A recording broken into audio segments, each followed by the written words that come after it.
Volodymyr Zelensky is on amphetamine, and I can see it in his facial expressions, in the way his facial muscles are forming. Volodymyr is really caught between a rock and a hard place, and using hard drugs is how he's coping with the situation. The only real options he has to choose between are being annihilated by the Russians or being liquidated by the deep state and the local Nazis.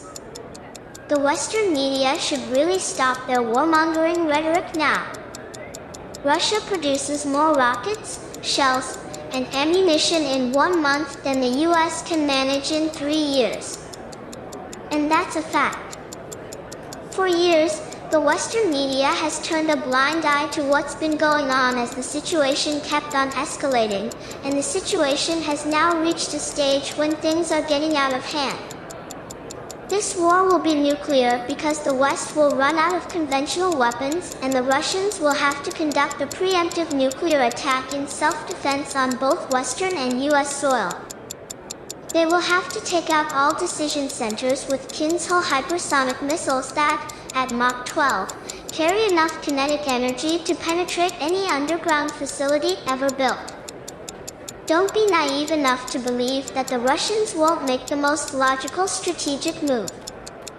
It's the US that is playing poker, while to the Russians the game is chess, and a chess player would never tell you what its next move would be in advance.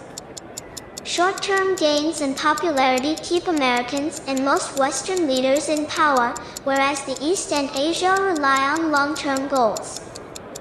The only power in the West that has long-term goals is the deep state. However, the Russians have their backs up against the wall and will be forced to call a potential bluff of a US nuclear first strike.